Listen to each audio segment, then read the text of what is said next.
ಸರ,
ನನ್ನ ಹೆಸರು ವಿನೂತನ್ ಅಂತ. ನಾನು ಬೆಂಗಳೂರಿನಲ್ಲಿ ನೆಲೆಸಿರುವ ಒಬ್ಬ ಚಿತ್ರಕಲಾವಿದ.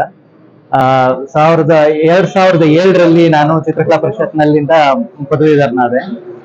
ಅದಾದ ನಂತರ ನಾನು ನನ್ನ ಬಾಲ್ಯನ ಕಳೆದಿದ್ದು ಹಂಪಿನಲ್ಲಿ. ಹಂಪಿ ಕನ್ನಡ ವಿಶ್ವವಿದ್ಯಾಲಯದಲ್ಲಿ ನಮ್ಮ ತಂದೆಯವರು ಕೆಲಸ ಮಾಡ್ತಾ ಇದ್ರಿಂದ ನಾನು ಸ್ಕೂಲಿಂಗ್ನೆಲ್ಲ ಹಂಪಿನಲ್ಲೇ ಮಾಡಿದೆ. ಆಗ್ಲಿಂದಲೂ ನನಗೆ ಹಂಪಿಯ ಬಂಡೆಗಳ ಬಗ್ಗೆ ವಿಶೇಷವಾದ ಪ್ರೀತಿ. ಯಾಕೆಂದ್ರೆ ಆಲ್ಮೋಸ್ಟ್ ಪ್ರತಿ ವಾರನೂ ನಾನು ಹಂಪಿಗಳ ಬಂಡೆಗಳ ನಡುವೆ ಹೋಗಿ ಅಲ್ಲೆಲ್ಲ ಪೇಂಟಿಂಗ್ಸ್ ಮಾಡಿ, ಚಿತ್ರಕಲೆ ಮಾಡಿ ಹಾಗೆ ಬೆಳೆದ್ ಬಂದೆ. ಆಮೇಲೆ ಹಂಪಿನಲ್ಲಿ ಯೂನಿವರ್ಸಿಟಿಲಿ ನಡೀತಾ ಇದ್ದಂತ ಕ್ರಿಯೇಟಿವ್ ವರ್ಕ್ಸ್ ಗಳು, ಅಲ್ಲಿದ್ದ ಆರ್ಟಿಸ್ಟ್ಗಳು, ಜಯಕುಮಾರ್ ಅವರು, ಮಕಾಳಿ ಅವರು, ಮತ್ತೆ ಚಂದ್ರಶೇಖರ್ ಕಂಬಾರ್ ಅವರ ನಾಟಕಗಳು, ಇವೆಲ್ಲದರಿಂದ ಪ್ರೇರಿತನಾಗಿ ನಾನು ಬೆಂಗಳೂರಿನ ಚಿತ್ರಕಲಾ ಪರಿಷತ್ಗೆ ಸೇರ್ಕೊಳ್ಳೋ ಹಾಗೆ ಆಯ್ತು. ಅಲ್ಲಿಂದ ನನ್ನ ಚಿತ್ರಕಲೆಯ ಜರ್ನಿ ಸ್ಟಾರ್ಟ್ ಆಯ್ತು. ಸುಮಾರು 15 ವರ್ಷಗಳ ಕಾಲ ಸಾಕಷ್ಟು ಬೇರೆ ಬೇರೆ ರೀತಿಯ ಚಿತ್ರಕಲೆಯನ್ನ ಮಾಡ್ತಾ ಬಂದೆ. ಈಗ ನನಗೆ ಒಂದು ಹೊಸ ಸ್ಟೈಲ್ ನ ಕಂಡುಕೊಳ್ಳೋದಕ್ಕೆ ಸಾಧ್ಯ ಆಯ್ತು. ಈ ಹಂಪಿಯ ಬಂಡೆಗಳನ್ನೇ ಇಟ್ಕೊಂಡು ಅದ್ರ ಜೊತೆಗೆ ಹೆಣ್ಣಿನ ಸೌಂದರ್ಯನ ಮಿಳಿನಗೊಳಿಸಿ ಈ ರೀತಿಯ ಒಂದು ಹೊಸ ಶೈಲಿಯ ಚಿತ್ರಕಲೆಯನ್ನು ನಾನು ಮಾಡೋದಕ್ಕೆ ಸಾಧ್ಯ ಆಗಿದೆ. ಆಮೇಲೆ ಇಲ್ಲಿ ನೀವು ನೋಡಿದ್ರೆ ಫ್ಲೂಯಿಡಿಕ್ ಫಾರ್ಮ್ ನಲ್ಲಿ, ದ್ರವ ರೂಪದಲ್ಲಿ ನಿಮ್ಗೆ ಕಾಣುತ್ತೆ ಈ ಚಿತ್ರಕಲೆ. ಅದು ಯಾಕೆ ನಾನು ಆ ರೀತಿ ಮಾಡಿದ್ದೀನಿ ಅಂದ್ರೆ, ಬಂಡೆಗಳ ಸೃಷ್ಟಿಯಾಗೋ ರೀತಿ ಅದನ್ನ ಮನಸ್ಸಿನಲ್ಲಿ ಇಟ್ಕೊಂಡು ಆ ನೀರನ್ನ ಹರಿಸಿ, ಕ್ಯಾನ್ವಾಸ್ ಮೇಲೆ ನೀರನ್ನ ಹರಿಸಿ ಅದು ಗಟ್ಟಿಯಾದ ನಂತರ ಸೃಷ್ಟಿಯಾಗುವಂತ ಕಲೆನೇ ಇದು. ಸೊ ಇದು ಬಹಳ ವಿಶೇಷವಾಗಿ ಮೊಟ್ಟ ಮೊದಲನೇ ಬಾರಿಗೆ ನಾನು ಈ ರೀತಿ ಆಲೋಚನೆ ಮಾಡಿ ತುಂಬಾ ವಿಭಿನ್ನವಾದ ಒಂದು ಪ್ರಯತ್ನ ಮಾಡಿದ್ದೀನಿ ನಾನು. ತಾವೆಲ್ಲರೂ ಬಂದು ಗ್ಯಾಲರಿಯಲ್ಲಿ ಉದ್ಘಾಟನೆ ಪ್ರೋಗ್ರಾಮ್ ಬಂದಿದ್ದೀರಾ, ನನಗೆ ತುಂಬಾ ಸಂತೋಷ. Thank you sir.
ಸ್ವಾಗತಿಸ್ತೀನಿ.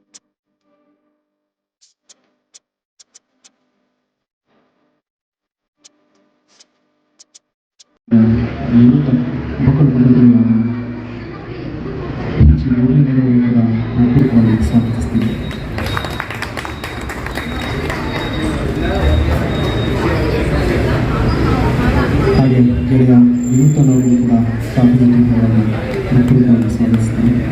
ಹಾಗೆಲ್ಲಿರುವ ಎಲ್ಲ ಮಾಧ್ಯಮ ಮಿತ್ರರಿಗೂ ಮತ್ತು ಸಹೋದರಿಗಳಿಗೂ ಕೂಡ ತುಂಬ ಪ್ರೀತಿಯಿಂದ ಈ ಕಾರ್ಯಕ್ರಮಕ್ಕೆ ಸ್ವಾಗತಿಸ್ತೀನಿ. ಕಾರ್ಯಕ್ರಮದ ಮೊದಲಿಗೆ ಒಂದು ಭಾವಗೀತನಾಗಿದ್ದಾರೆ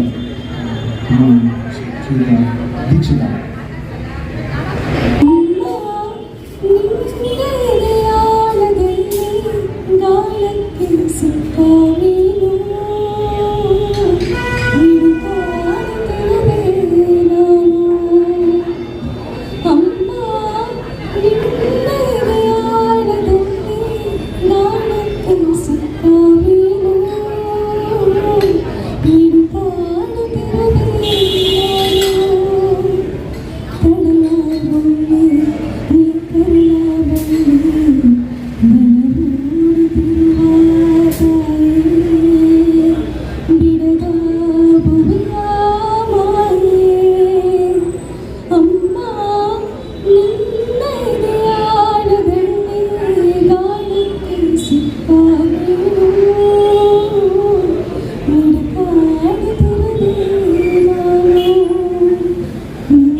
ಇದು ಭಾಷಣ ಮಾಡುವಂಥ ಸಮಯ ಅಲ್ಲ. ಮೊದಲನೇದಾಗಿ ಹಿರಿಯ ಕಲಾವಿದ ವಿನೂತನ್ ಅವರಿಗೆ ಶುಭವಾಗಲಿ ಅಂತ ಹಾರೈಸ್ತೇನೆ. ಅವರಿಗೆ ಯಶಸ್ಸು ಸಿಗಲಿ, ಕೀರ್ತಿ ಸಿಗಲಿ, ದುಡ್ಡು ಸಿಗಲಿ ಮತ್ತು ಒಳ್ಳೆಯ ಕಲಾವಿದರಾಗಿ ಬೆಳೆಯಲಿ ಅಂತ ಹಾರೈಸ್ತೇನೆ. ಗೆಳೆಯ ಬೋರ್ಲಿಂಗೇನವರು ಕನ್ನಡ ವಿಶ್ವವಿದ್ಯಾಲಯದಲ್ಲಿ ನನ್ನ ಸಹೋದ್ಯೋಗಿಯಾಗಿದ್ದರು. ಅವರು ಕುಲಪತಿಗಳಾಗಿ ವಿಶ್ವವಿದ್ಯಾಲಯವನ್ನು ರೂಪಿಸಿದ್ದಾರೆ. ಅವರ ಜೊತೆಯಲ್ಲಿ ಒಂದು ವೇದಿಕೆ ಹಂಚಿಕೊಳ್ಳೋ ಅವಕಾಶ ಸಿಕ್ತು, ಸಂತೋಷ. ನಾನು ಮೂರು ಮಾತನ್ನು ತಮಗೆ ಹೇಳಬೇಕು ಅಂತ ಅನ್ಕೊಂಡಿದ್ದೀನಿ. ಮೊದಲನೇದು, ನಾವು ಚಿತ್ರಗಳನ್ನು ನೋಡುವ ರೀತಿಯನ್ನು ಮಕ್ಕಳು ಕಲಿಸಿಲ್ಲ, ನಾವು ಕಲಿತಿಲ್ಲ. ಯಾವ ಚಿತ್ರ ನೋಡಿದ್ರು ಇದರ ಅರ್ಥ ಏನು ಅಂತ ಕೇಳೋದು ನಮಗೆ ಅಭ್ಯಾಸ ಆಗಬೇಕು. ಹಾಗಾಗಿ ಇಂಥ ಚಿತ್ರಗಳು ನೋಡಿದಾಗ ಕಲಾವಿದರಿಗೆ ಬರೋ ಒಂದು ಪ್ರಶ್ನೆ ಅಂದರೆ, ಏನು ಈ ಚಿತ್ರ ವಿವರಿಸಿ. ಹಾಗೆ ವಿವರಿಸಬಾರದು. ಚಿತ್ರ ನೋಡೋದನ್ನು ನಾವು ಕಲಿಯಬೇಕು. ಅದಕ್ಕೆ ಮಕ್ಕಳಾಗಿದ್ದಾಗಲಿಂದಲೇ ಚಿತ್ರಗಳನ್ನು ನೋಡುವ ರೀತಿಯನ್ನು ಕಲಿಸಬೇಕು. ಆದರೆ ನಾವು ಅಂಕಗಳನ್ನು ಗಳಿಸುವ ಪರೀಕ್ಷೆಯೇ ಮುಖ್ಯ ಅಂದ್ಕೊಂಡು ಮಕ್ಕಳ ಮಿಕ್ಕ ಯಾವ ಆಸಕ್ತಿಗೂ ಗಮನ ಕೊಡೋದೇ ಇಲ್ಲ. ನಮ್ಮ ಮನೆಯಲ್ಲಿ ನನ್ನ ಫ್ರೆಂಡ್ ಒಬ್ಬರಿದ್ದರು ಶಿವಮೊಗ್ಗದಲ್ಲಿ. ಅವರ ಮಗಳು ಒಂದು ಯಾವುದೋ ಅಬ್ಸ್ಟ್ರಾಕ್ಟ್ ಪೇಂಟಿಂಗ್ ಕೊಟ್ಟರೆ ಏನು ಅನ್ಸುತ್ತೆ ಹೇಳಮ್ಮ ಅಂತಂದರೆ, ಅವ್ರು ಸುಮಾರು 4.5 ವರ್ಷದ ಮಗು. ಬಹಳ ಅದ್ಭುತವಾದ ಚಿತ್ರ ವರ್ಣನೆ ಮಾಡಿದ್ವಿ. ಅವಳು ಚಾಕ್ ಪೀಸ್ ತೊಗೊಂಡು ಮನೆ ತುಂಬ ಚಿತ್ರ ಬರೆಯೋಳು. ಏನು ಅಂದರೆ ಬಸ್ಸು ನೋಡು, ಬಸ್ಸು ಅದಕ್ಕೂ ಸಂಬಂಧವೇ ಇರ್ತಿರ್ಲಿಲ್ಲ. ಇನ್ನು ಕೆಲವರು ಭೂತ ಬರೀತೀನಿ, ಇನ್ನು ಕೆಲವರು ಮಕ್ಕಳು ಬರೀತಾರೆ. ಆ ಭೂತ ಅನ್ನೋದಂತೂ ಕಲ್ಪಿಸ್ಕೊಳ್ಳೋಕ್ಕೂ ಆಗಲ್ಲ ನನಗೆ.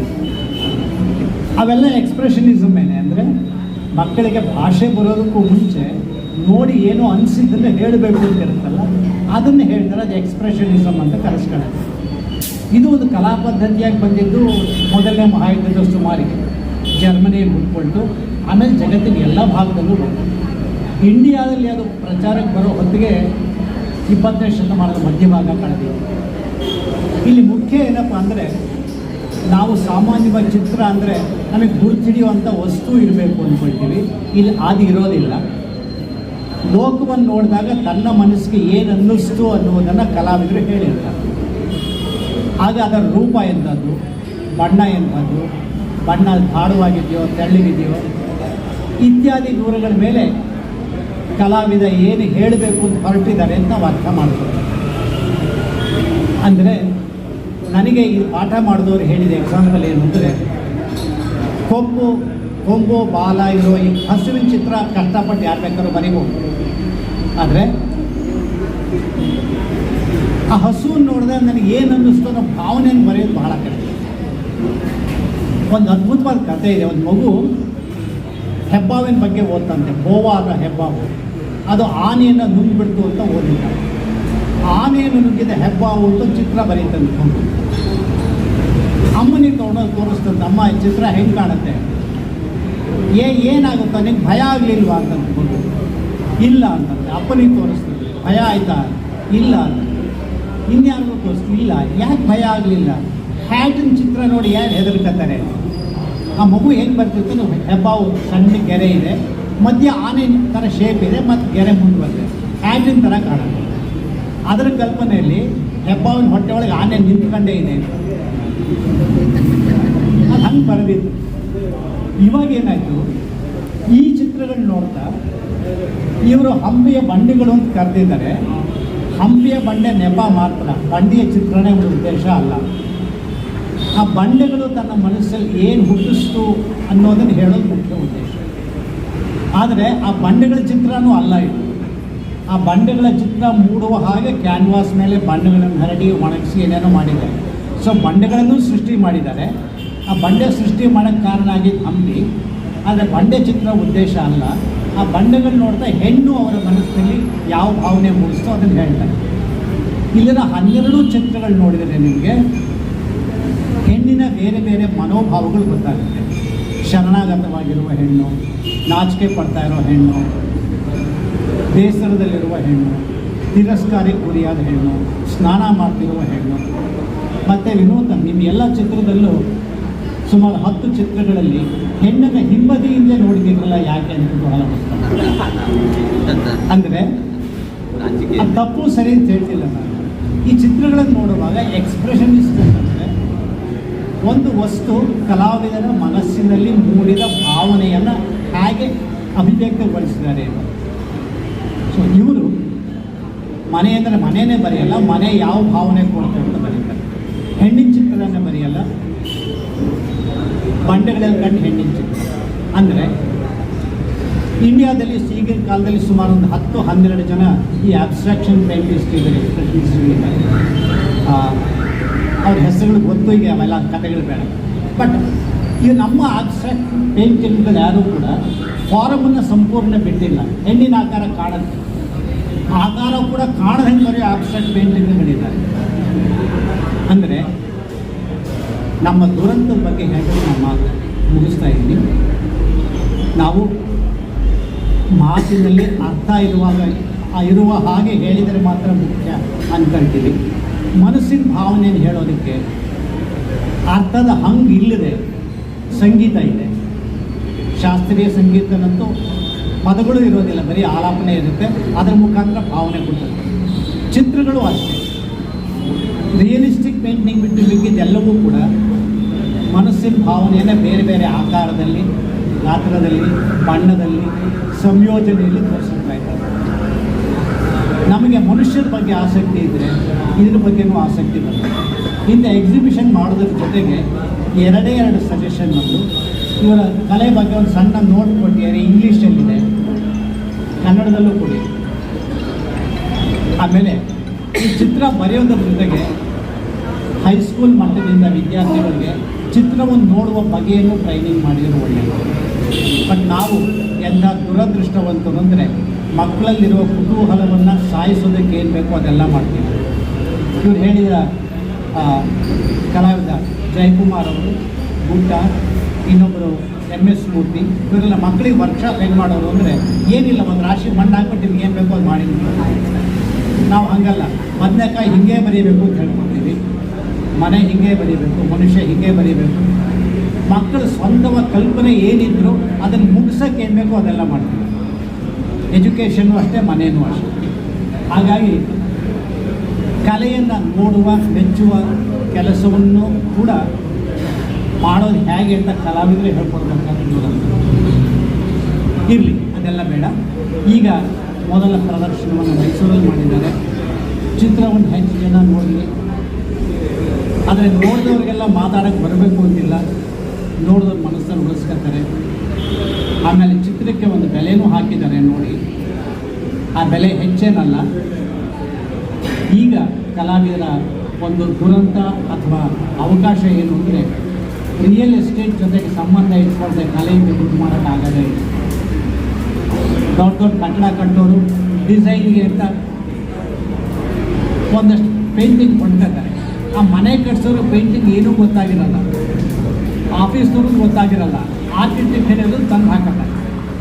ಸೊ ನಾವು ಕಲೆಯಿಂದ ಜೀವನ ಸಾಗಿಸಬೇಕು, ಆದರೆ ಕಲೆಯೇ ಗೊತ್ತಿಲ್ಲದೆ ಇರೋ ಮಧ್ಯೆ ಇದು ಮಾಡ್ತಾ ಇರಬೇಕಲ್ಲ ಅನ್ನೋ ದುರಂತವೂ ಕೂಡ ನಮ್ಮ ಎದುರುಗಡೆ ಇದೆ. So thank you. ಸಹನೆಯಿಂದ ಮಾತು ಕೇಳಿದ್ದೀರಿ. ಕಾಫಿ ಕುಡೀರಿ, ಚಿತ್ರ ನೋಡಿ, ಮನಸ್ಸನ್ನು ತುಂಬಿಕೊಳ್ಳಿ. ಆ ಚಿತ್ರ ನೋಡ್ತಾ ಹೆಣ್ಣಿನ ಬಗ್ಗೆ ಮನಸ್ಸಲ್ಲಿ ಏನೇನು ಭಾವನೆಗಳು ಕೊಟ್ಟು ಪರಿಶೀಲನೆ ಮಾಡ್ಕೊಳ್ಳಿ. ಆವಾಗ ಅವ್ರು ಬರೆದ ಕಲೆ ಕೂಡ, ಅವರ ಆರ್ಟ್ ಕೂಡ ನಿಮ್ಮ ಮನಸ್ಸಲ್ಲಿ ನಿಮ್ಮ ಅಭಿವ್ಯಕ್ತಿಯಾಗಿ ಮೂಡುತ್ತೆ. So thank you. ಈ ಎಳೆಯರ ಜೊತೆ ನನ್ನ ಜೊತೆ ಅವಕಾಶ ಮಾಡಿಕೊಟ್ಟಿದ್ದಾರೆ ಎಳೆ ರಾಜೇಂದ್ರ ಪ್ರಸಾದ್. ಈ ಕಲಾವಿದರ ಜೊತೆಗೆ ನನಗೂ ಒಂದು ದೊಡ್ಡ ಹೆಲ್ಪ್ ಮಾಡಿದ್ದಾರೆ, ಅದನ್ನು ಅವರೇ ಹೇಳ್ತಾರೆ. ಸೊ ನಿಮಗೆ ಎಲ್ಲ ಎಳೆಯರಿಗೂ ನಮಸ್ಕಾರ, ಥ್ಯಾಂಕ್ ಯು. ನಾನು ಅಪಾರವಾಗಿ ಗೌರವಿಸುವ ಮತ್ತು ಪ್ರೀತಿಸುವ ಸ್ನೇಹಿತರಾದ ಭೂಷಣ್ ಸ್ವಾಮಿಯವರೇ ಮತ್ತು ಕಲಾವಿದ ವಿವೇಕನವರೇ ಮತ್ತು ಇವತ್ತು ಎಲ್ಲ ಕಲಾವಿದರ ಬಗ್ಗೆ ಗಮನಿಸೋದ್ರಿಂದ ಮತ್ತು ಆಸಕ್ತರ ಬಗ್ಗೆ ತಮ್ಮೆಲ್ಲರಿಗೂ ನಮಸ್ಕಾರಗಳು. ನಾನು ಅವನ ತಂದೆಯಾಗಿ ಈ ಚಿತ್ರಗಳ ಬಗ್ಗೆ ಯಾವ ವಿಮರ್ಶೆಯನ್ನು ಮಾಡಲಿಕ್ಕೆ ಹೋಗಲ್ಲ, ನಾನು ಕಲಾವಿದನೂ ಅಲ್ಲ. ಆದರೆ ಒಬ್ಬ ಸಾಹಿತ್ಯದ ವ್ಯಕ್ತಿಯಾಗಿ ಈ ಅಭಿವ್ಯಕ್ತಿಯಿಂದ ಒಂದು ಜೊತೆ ಹೇಗಿರ್ತದೆ, ಯಾವ ರೀತಿ ಇರ್ತದೆ ಅಂತ ನನಗೂ ಸ್ವಲ್ಪ ಗೊತ್ತಿರುವ ಒಂದು ವಿಚಾರ. ಆದರೆ ಇವನು ಮೊದಲಿಂದಲೂ ಒಂದು ಸಾಹಿತ್ಯದ ಬಗ್ಗೆ ಅಥವಾ ಈ ಕಲಾ ಇದರ ಬಗ್ಗೆ ಭಾಳ ಆಸಕ್ತಿಯನ್ನು ಇಟ್ಕೊಂಡೇ ಬಂದ. ನನಗೆ ನೆನಪಿರುವಾಗ ಒಂದು 7 ವರ್ಷದಲ್ಲಿ ಒಂದು ಆಸ್ಪತ್ರೆಗೆ ಸೇರಿಸಿದ್ವಿ, ಯಾವುದೋ ಒಂದು ಸಣ್ಣ ಆಪರೇಷನ್. ಅವನು ಆ ದಾದಿಯನ್ನು, ಮಂಚವನ್ನು, ಡಾಕ್ಟ್ರನ್ನ ಎಲ್ಲ ಬರೆದಿದ್ದಾನೆ 7ನೇ ವರ್ಷದಲ್ಲಿ. ಅಂದರೆ ಅವನಿಗೆಲ್ಲ ಇನ್ನಾಗ್ತಿದ್ದು ಬರಲಿಲ್ಲ. ಆನಂತರ ಹೊಸಪೇಟೆಯಲ್ಲಿ ದೀಪಾವಳಿ ಸ್ಕೂಲ್ನಲ್ಲಿ ಅವನು 7ನೇ ತರಗತಿಯಲ್ಲಿದ್ದಾಗ ರಾಷ್ಟ್ರ ನಾಯಕರು ಎಲ್ಲ ಚಿತ್ರಗಳನ್ನು ಬರೆದಿದ್ದ ಅದನ್ನೆಲ್ಲ ಪ್ರದರ್ಶನಕ್ಕೆ ಇಟ್ಟಿದ್ರು ದೀಪಾವಳಿ ಸ್ಕೂಲ್ನಲ್ಲಿ. ಆಮೇಲೆ ಮತ್ತೆ ಅವನು ಬೆಂಗಳೂರಿಗೆ ಬಂದು ಚಿತ್ರಕಲಾ ಪರಿಷತ್ತಿಗೆ ಸೇರಿಕೊಂಡ್ಮೇಲೆ ನಿಮ್ಮಂಥ ಅನೇಕ ಕಲಾವಿದರ ಜೊತೆಗೆ ಒಡನಾಟ ಮತ್ತು ಹಂಪಿನಲ್ಲಿ ನನ್ನ ಜೊತೆ ಕೂಡ ಇರುವಾಗ ನಮ್ಮ ಜಯಕುಮಾರ್ ಅವರು, ರವೀಂದ್ರನಾಥ್ ಅವರು, ನಮ್ಮ ನಕಾಳಿಯವರು ಮತ್ತು ಹುಸೇನ್ ಅಂತ ಒಬ್ಬರು ಚಿತ್ರಕಲಾವಿದರು, ಚಿತ್ರಾನಂದಕ್ಕಿಂತ ಶಿಲ್ಪಕಲಾವಿದರು, ಅವ್ರ ಜೊತೆಗೆಲ್ಲ ಒಡನಾಡಿ ಅವನಿಗೆ ತುಂಬ ಒಂದು ಇನ್ಫ್ಲೂಯೆನ್ಸ್ ಆಗಿತ್ತು ಅಂತೀನಿ. ಅಂದರೆ ಇದು ಈ ಚಿತ್ರ ಇಲ್ಲಿ ಬೇಕಾದಷ್ಟು ಚಿತ್ರಗಳನ್ನ ಅವನು ಬರೆದಿದ್ದಾನೆ. ಆದರೆ ಒಂದು ಥೀಮ್ ಇಟ್ಕೊಂಡು ಒಂದು ಮೆಚೂರ್ಡ್ ಸ್ಟೈಲ್ನಲ್ಲಿ ಬರೆದಿರುವಂಥ ಚಿತ್ರಗಳಿವೆ. ಸೊ ಆ ದೃಷ್ಟಿಯಿಂದ ಅವನು ಈ ಚಿತ್ರಗಳು ಅವನು ಬೆಳೆದಿರೋದನ್ನು ತೋರಿಸ್ತಾ ಇದ್ದಾನೆ. ಮುಂದಿನ ದಿನಗಳಲ್ಲಿ ಗೊತ್ತಿಲ್ಲ ಅವನು ಇನ್ನೂ ಯಾವ್ಯಾವ ರೀತಿಯಲ್ಲಿ ಬರೀತಾನೆ ಅವನಿಗೆ ಗೊತ್ತಿಲ್ಲ. ಜೊತೆಗೆ ಸಮಯ ಇಲ್ಲ ಈ ಕಲಾವಿದರಿಗೆ. ಅವನು ಪೂರ ಇದರೊಳಗೆ ಇದ್ದರೆ ಒಂಥರ ಅವನು ಮಲ್ಟಿನ್ಯಾಷನಲ್ ಕಂಪ್ನಿನಲ್ಲೂ ಕೆಲಸ ಮಾಡ್ತಿರೋದ್ರಿಂದ ಸಮಯನೂ ಸ್ವಲ್ಪ ಕಡಿಮೆ ಇದೆ. ಆದರೂ ಅದ್ರ ನಡುವೆನೂ ಸಮಯ ಮಾಡಿಕೊಂಡು ಅವನು ಬರೀತಾ ಇರ್ತಾನೆ. ಮತ್ತು ಪ್ರಕೃತಿ ವಿಚಾರದಲ್ಲಿ, ಮರಗಿಡಗಳ ವಿಚಾರದಲ್ಲಿ, ಬೆಟ್ಟಗುಡ್ಡಗಳ ವಿಚಾರದಲ್ಲಿ ಅವನು ಬಹಳ ಪ್ರೀತಿ. ನಾನು ಎಲ್ಲೆಲ್ಲಿ ಪ್ರವಾಸ ಮಾಡ್ತಾಯಿದ್ದೆ ಅಲ್ಲೆಲ್ಲ ಬಹುತೇಕ ಅವನ್ನ ಕರ್ಕೊಂಡು ಹೋಗಿದ್ದೆ. ಮಲೆನಾಡಿನ ಎಲ್ಲ ಪ್ರದೇಶಗಳನ್ನೂ ಹೆಚ್ಚು ಕಡಿಮೆ ಹೋಗಿದ್ದಾನೆ. ಸೊ ಸೊ ಆ ರೀತಿಯೆಲ್ಲ ಒಂದು ನಿಸರ್ಗದ ಬಗ್ಗೆ ಪ್ರೀತಿಯನ್ನು ಇಟ್ಕೊಂಡಿರುವ ಕಾರಣಕ್ಕಾಗಿ ಮತ್ತು ಆ ನಿಸರ್ಗವನ್ನು ಬೇರೆ ಬೇರೆ ರೀತಿಯಲ್ಲಿ ಅವರು ಕಲ್ಪಿಸಿಕೊಳ್ಳುವ ರೀತಿ ಮತ್ತು ಅದನ್ನು ಅದಕ್ಕೊಂದು ಆಕಾರವನ್ನು ಕೊಡುವ ರೀತಿ ಇದೆಲ್ಲ ಒಂದು ಅಭಿವ್ಯಕ್ತಿ ಕ್ರಮಗಳಾಗಿ ರೂಪುಗೊಳ್ತಾ ಇದೆ. ಸೊ ಇದು ಮೊದಲನೇ ಪ್ರದರ್ಶನ ಇದು. ನಾವೆಲ್ಲ ಸ್ನೇಹಿತರು ಒಂದು ಜೊತೆಗಿದ್ದೀರಾ, ಹಿರಿಯರು ಒಂದು ಜೊತೆಗಿದ್ದೀರಾ, ನೀವೆಲ್ಲರೂ ಅವನನ್ನು ಪ್ರೋತ್ಸಾಹಿಸಬೇಕು, ಬೆಳೆಸಬೇಕು ಅಂತ ಕೇಳ್ಕೊಳ್ತಾ ನಾನು ಮಾತನ್ನು ಮುಗಿಸ್ತೀನಿ. ಮತ್ತು ಈ ಚಿತ್ರಕಲಾ ಇದೇನಿದೆ ಇವತ್ತು ಪ್ರದರ್ಶನ ಇದನ್ನು ಏರ್ಪಾటు ಮಾಡಿದಂಥ ನಮ್ಮ ಮಿತ್ರರಾದಂಥ ಗೌರೀಶ್ ಕಪ್ಪಿಯವರಿಗೆ, ರಾಜೇಂದ್ರ ಪ್ರಸಾದ್ ಅವರಿಗೆ, ಪ್ರವೀಣ್ ಅವರಿಗೆ, ಇವರೆಲ್ಲರಿಗೂ ನಾನು ನನ್ನ ನಮಸ್ಕಾರಗಳನ್ನು ತಿಳಿಸಿ ನನ್ನ ಮಾತನ್ನು ಮುಗಿಸ್ತೀನಿ. ನಮಸ್ಕಾರ. ಎಲ್ರಿಗೂ ನಮಸ್ಕಾರ. ಪ್ರೀತಿಯಿಂದ ಇಲ್ಲಿ ಬಿಡುಗಡೆಗೆ ಬಂದಂಥ ಒಳ್ಳೆಯ ಸರ್ ಅವರೇ, ತಮಗೆ ತುಂಬ ಧನ್ಯವಾದಗಳು. ನನ್ನ ತಂದೆ ಈಚಿಗೋಳಿನವರು ಅವ್ರಿಗೂ ಧನ್ಯವಾದಗಳು. ಹಾಗೆ ಎಷ್ಟೋ ಜನ ಕಲಾವಿದಗಳು ಬಂದಿದ್ದಾರೆ, ಕಾವಾ ಸ್ಕೂಲಿಂದ, ಬೇರೆ ಬೇರೆ ಆರ್ಟ್ ಸ್ಕೂಲಿಂದ, ಎಲ್ಲರಿಗೂ ತುಂಬ ಧನ್ಯವಾದಗಳು. ನನಗೆ ಭಾಳ ಸಂತೋಷ ಆಯಿತು ನಿಮ್ಮೆಲ್ಲ ಬಂದಿದ್ದೀವಿ. ಆಮೇಲೆ ಹೌದು, ಕಲೆಯ ಬಗ್ಗೆ, ಅದನ್ನು ನೋಡುವ ಬಗೆಯ ಬಗ್ಗೆ ಇಲ್ಲಿರೋ ಸಾಕಷ್ಟು ಜನ ಕಲಾವಿದರುಗಳಿಗೆ ಆ್ಯಕ್ಚುಲಿ ಚೆನ್ನಾಗಿ ಗೊತ್ತಿದೆ. ಬಟ್ ಸಾರ್ವಜನಿಕರಿಗೆ ಅದ್ರ ಬಗ್ಗೆ ತುಂಬ ಗೊಂದಲಗಳಿವೆ. ಅಂದರೆ ಅಬ್ಸ್ಟ್ರಾಕ್ಟ್ ಆರ್ಟು ಅಥವಾ ಎಕ್ಸ್ಪ್ರೆಷನಿಸ್ಟ್ ಪೇಂಟಿಂಗ್ಸ್ ಅಥವಾ ಸರಿಯಲಿಸ್ಟ್ ಪೇಂಟಿಂಗ್ಸ್ನ ನೋಡುವ ಬಗೆಯ ಬಗ್ಗೆ ಅವರಿಗೆ ತುಂಬ ಗೊಂದಲಗಳಿದೆ. ಅದು ಅರ್ಥ ಮಾಡ್ಕೊಳ್ಳೋದಿಲ್ಲ. ಅರ್ಥ ಮಾಡ್ಕೊಳ್ಳೋವಂಥ ಕೆಪಾಸಿಟಿ ಆ್ಯಕ್ಚುಲಿ ನಮ್ಮ ಸಮಾಜ ಕೊಟ್ಟಿಲ್ಲ ಇನ್ನು. ಆಮೇಲೆ ಯಾಕೆ ಈ ರೀತಿ ಅಬ್ಸ್ಟ್ರಾಕ್ಷನ್ ಹುಟ್ಕೊಳ್ತು ಅಂತ ಅಂದರೆ, because of the introduction of photography 1900ಸ್ನಲ್ಲಿ. ಆ ಫೋಟೋಗ್ರಫಿ ಕಲಾವಿದ ಮಾಡ್ತಾ ಇದ್ದಂಥ ಕೆಲಸ ತಾನು ಈಸಿಯಾಗಿ ಸುಲಭವಾಗಿ ಮಾಡ್ತಾ ಇತ್ತು. ಹಾಗಾಗಿ ಅದರಿಂದ ಹೊರಗಡೆ ಬರೋದಕ್ಕೆ ಅದನ್ನು ನಿರಾಕರಿಸಿ ಕಲೆ ಇನ್ನೂ ಉಳ್ಕೊಂಡಿದೆ. ಎಕ್ಸ್ಪ್ರೆಷನ್, ಅದರಲ್ಲಿ ಭಾವನೆಗಳನ್ನು ನಾವು ಹೇಳ್ತೀವಿ ಅಂತೇಳಿ ಒಂದು 2D ಕ್ಯಾನ್ವಾಸ್ ಮೇಲೆ ಕಲಾವಿದ ಯಾವತ್ತೂ ಮಾಡೋದು ಹೊರಟ, 2D ಬಿಟ್ಟು 3D ಕಡೆಗೆ. ಮತ್ತು ಈ ರೀತಿ ಯಾವಾಗ ಮಾಡೋದು ಹೊರಟ ಅಲ್ಲಿಂದ ಹುಡ್ಕೊಳ್ತಾರೆ ಅಬ್ಸ್ಟ್ರಾಕ್ಷನ್ ಆಗಲಿ, ಎಕ್ಸ್ಪ್ರೆಷನ್ ಆಗಲಿ. ಅದಲ್ಲದೆ ಇವತ್ತಿನ ಕಾಲದಲ್ಲಿ ನೋಡಿದ್ರೆ, because of AI, artificial intelligence ಕಾಲದಿಂದ ನಾವು ಫೇಸ್ಬುಕ್ನಲ್ಲಿ ಮತ್ತೊಂದರಲ್ಲಿ ಯಾವಾಗ ನೋಡ್ತಾನೆ ಇರ್ತೀವಿ. ಇವಾಗ AI ಜನರೇಟೆಡ್ ಇಮೇಜಸ್, ಯಾವ ಕಲಾವಿದ ವರ್ಷಾನುಗಟ್ಟಲೆ ಕೂತ್ಕೊಂಡು ಮಾಡುವಂಥ ಚಿತ್ರಕಲೆಯನ್ನು ಅದು ಸುಲಭವಾಗಿ ಕ್ಷಣದಲ್ಲಿ ಮಾಡೋದು. And it is creative also, ತುಂಬ ಕ್ರಿಯೇಟಿವ್ ಆಗಿ ಚೆನ್ನಾಗಿ ಮಾಡೋದು. ಹಾಗಾಗಿ ಅದನ್ನು ಅಂದರೆ ರಿಯಲಿಸಮ್ನ ಕಲಾವಿದರು ಬಿಟ್ಬಿಡಲಿ ಅಂತ ಅಲ್ಲ, ಬಟ್ AI ಮಾಸ್ಟರ್ ಮಾಡುವಂಥ ರಿಯಲಿಸಮ್ನ ನಾವು ಕಂಡುಕೊಳ್ಬೇಕಾಗಿದೆ. ಆ ಥರ ಒಂದು ಸ್ಥಿತಿನಲ್ಲಿ, ಆ ಸಂದರ್ಭದಲ್ಲಿ ನಾವಿದ್ದೀವಿ.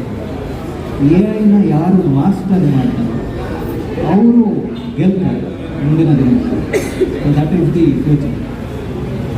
ಈಗ ಒಂದು ಸಂಗೀತನ ಕೇಳಿದಾಗ ನಾವು ಒಂದು ಓಪನ್ ಹಾರ್ಟಿಂದ, ಹೆಚ್ಚು ಮನಸ್ಸಿನಿಂದ ಅದನ್ನು ಆಲಿಸ್ತಾ ಹೋಗ್ತೀವಿ, ತೆರೆದ ಮನಸ್ಸಿನಿಂದ ಅದನ್ನು ಕೇಳಿಸ್ಕೊಳ್ತಾ ಹೋಗ್ತೀವಿ. ಆ ಸಂಗೀತ ನಮ್ಮಲ್ಲಿ ಬೇರೆ ಬೇರೆ ಬೇರೆ ಬೇರೆ ಭಾವನೆಗಳನ್ನ ಹುಟ್ಟಾಕ್ತಾ ಹೋಗುತ್ತೆ. So there is a flow ಅದೇ. ಅದೇ ರೀತಿ ಈ ರೀತಿ ಕಲಾಕೃತಿಗಳನ್ನು ನೋಡುವಾಗ ನಾವು ಒಂದು ತೆರೆದ ಮನಸ್ಸಿನಿಂದ, ಓಪನ್ ಮೈಂಡಿಂದ ಅದನ್ನು ನೋಡಬೇಕು. ಅದರಲ್ಲಿ ನಡೀತಾ ಇರ್ತಕ್ಕಂಥ ಕಲರ್ಗಳು ಮತ್ತು ಆ ಲೈನ್ಸ್ಗಳು, ಆ ಫ್ಲೋಗಳನ್ನು ನೋಡ್ತಾ ನಮ್ಮ ಮನಸ್ಸಿನಲ್ಲಿ ಏನು ಭಾವನೆಗಳನ್ನು ಉಂಟಾಗುತ್ತೆ ಅದಕ್ಕೆ ನಾವು ತೆರೆಕೊಳ್ಬೇಕು. ಅದು ನೋಡುವ ಬಗೆ ಆ್ಯಕ್ಚುಲಿ ಈ ಹೊಸ ಜನ್ರೇಷನ್ನ ಕಲಾಕೃತಿ. ಸೊ ಇದ್ರ ಬಗ್ಗೆ ಸಾಕಷ್ಟು ಕೆಲಸಗಳು ಆಗಬೇಕಾಗಿದೆ. ಹಾಗೆ ಇನ್ನೊಂದು ಮಾತು ಹೇಳಬೇಕು ಅಂದರೆ, ನಮ್ಮ ಆ್ಯಕ್ಚುಲಿ ಸಾಹಿತ್ಯದ ಫೀಲ್ಡ್ನಲ್ಲಿ ಸಾಕಷ್ಟು ಕೆಲಸಗಳು ನಡೀತಾ ಇದೆ ನಮ್ಮ ಕರ್ನಾಟಕದಲ್ಲಿ. ಬಟ್ ಕಲೆಗೆ ಸಂಬಂಧಪಟ್ಟಾಗೆ ತುಂಬ ಕೆಲಸಗಳು ನಡೀತಾ ಇದೆ. ಇನ್ಫ್ಯಾಕ್ಟ್ ತುಂಬ ಸ್ಟ್ಯಾಗ್ನೇಟ್ ಆಗಿದೆ ಆ ಫೀಲ್ಡ್. ಎಕ್ಸ್ಪೆರಿಮೆಂಟ್ಗಳು ನಡೀತಾ ಇಲ್ಲ, ಇದರ ಒಂದು ಸಂವಾದಗಳು ನಡೀತಾ ಇಲ್ಲ ಕಲಾಕೃತಿಗಳು. ಸೊ ಅದನ್ನು ನಾವಿನ್ನೂ ಆ ನೆಕ್ಸ್ಟ್ ಲೆವೆಲ್ಗೆ ಹೋಗೋದಕ್ಕೆ ಸಾಧ್ಯ ಆಗಿಲ್ಲ. ಆದರೆ ಅದಕ್ಕೆ ಪೂರಕವಾಗಿ ಕೆಲವರು ನಮ್ಮ ರಾಜ್ಯದಲ್ಲಿ ಈಗಿನ ಜನ್ರೇಷನ್ ಅವರು ಹುಟ್ಕೊಂಡಿದ್ದಾರೆ. ಗೌರೀಶ್ ಅಂತ ಅವರು ತುಂಬ ಒಳ್ಳೆಯ ಗ್ಯಾಲರಿನ ಸೃಷ್ಟಿ ಮಾಡಿ ಈ ಥರ ಒಂದು ಸಮುದಾಯನ, ಒಂದು ಕಮ್ಯುನಿಟಿನ ಹುಟ್ಟಾಕ್ತಾ ಇದ್ದಾರೆ. ಚಿತ್ರಕಲೆ, ಸಾಹಿತ್ಯ, ಮತ್ತೊಂದು ಎಲ್ಲರ ಬಗ್ಗೆ ಚರ್ಚೆಗೆ ಆಸ್ಪದ ಆಗೋ ಥರ, ಸಾರ್ವಜನಿಕರಿಗೆ ಅದು ಮುಟ್ಟೋ ಥರ. ಫಾರ್ ಎಕ್ಸಾಂಪಲ್, ಇವಾಗ ನಾವು ಇಷ್ಟೇ ಒಂದು ಸರ್ಕಲ್ನಲ್ಲಿ ಕೂತ್ಕೊಂಡು ನಾವು ಮಾತಾಡ್ತಾ ಇಲ್ಲ, ನಾವು ಎಲ್ಲ ಪಬ್ಲಿಕ್ ಜೊತೆಗೂ ಕೂಡ ಮಾತಾಡ್ತಾ ಇದ್ದೀವಿ. ಸೊ ಅವರು ಕೂಡ ಜನರಲ್ ಜನಗಳು ಇದ್ರ ಬಗ್ಗೆ ಒಂದು ಆಸಕ್ತಿಯನ್ನು ಮೂಡಿಸೋದಕ್ಕೆ ಮತ್ತು ಇದ್ರ ಬಗ್ಗೆ ತಿಳ್ಕೊಳ್ಳೋದಕ್ಕೆ ಇದು ಒಂದು ತುಂಬ ಒಳ್ಳೆಯ ಅವಕಾಶ, ಒಂದು ಒಳ್ಳೆಯ ವೇದಿಕೆ. ಇಂಥ ಒಂದು ಒಳ್ಳೆಯ ವೇದಿಕೆಯನ್ನು ಸೃಷ್ಟಿ ಮಾಡೋಕ್ಕೆ ಗೌರಿ ಸರ್ಗೆ ನಾನು ತುಂಬ ಧನ್ಯವಾದ ಹೇಳ್ತೀನಿ. It's A fantastic work. And ಈ ರೀತಿಯ ಹಬ್ಬಗಳನ್ನು ಅಲ್ಲಲ್ಲಿ ನಮ್ಮ ರಾಜ್ಯದಲ್ಲಿ ಸೃಷ್ಟಿ ಮಾಡಿದಾಗ ನಮ್ಮ ಚಿತ್ರಕಲೆಗೆ ಮತ್ತು ಸಾಹಿತ್ಯಕ್ಕೆ ಮತ್ತೊಂದಕ್ಕೆ ಇನ್ನೂ ಹೆಚ್ಚಿನ ಡೈಮೆನ್ಷನ್ಗಳು, ಅದು ಒಂದು ಕ್ಲೋಸ್ ಸರ್ಕಲ್ನಲ್ಲಿ ಬರೀ ಸಾಹಿತ್ಯ ವಲಯದವರೇ, ಬರೀ ಚಿತ್ರಕಲೆ ವಲಯದವರೇ ಸೇರಿಕೊಂಡು ಮಾಡುವ ಪ್ರೋಗ್ರಾಮ್ ಅಲ್ಲದೆ ಸಾರ್ವಜನಿಕರು ಅದು ತಲುಪೋ ಥರ ಆಗೋದಕ್ಕೆ this is A fantastic platform ಅಂತ ಹೇಳ್ತೀನಿ. ನಾವೆಲ್ಲರೂ ಬಂದಿದ್ರೆ ತುಂಬ ಸಂತೋಷ. ಎಲ್ಲರೂ ಕಲಾಕೃತಿಗಳನ್ನ ನೋಡಿ ನಿಮ್ಮ ದೃಷ್ಟಿಯಿಂದ ನೋಡಿ, ತೆರೆದ ಮನಸ್ಸಿನಿಂದ ನೋಡಿ.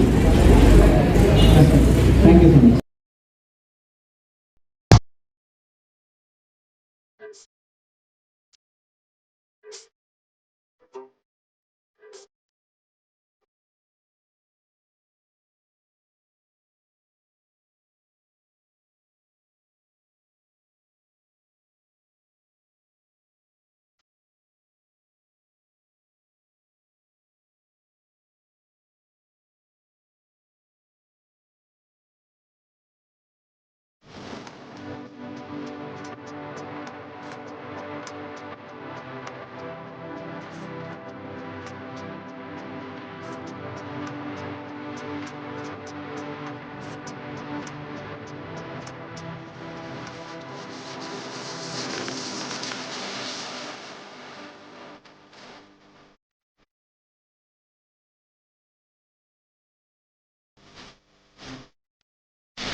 ತಮಗೆ ಈ ಪೇಂಟಿಂಗ್ಸ್ ನ ವಿಶೇಷತೆಯ ಬಗ್ಗೆ ತಿಳಿಸ್ಕೊಡ್ಬೇಕು ಅಂತ ಅಂದ್ರೆ, ಇದು ಹಂಪೆಯ ಬಂಡೆಗಳನ್ನ ಇನ್ಸ್ಪಿರೇಷನ್ ಆಗಿ ಇಟ್ಕೊಂಡು ಮಾಡಿರ್ತಕ್ಕಂಥದ್ದು ನಿಜ.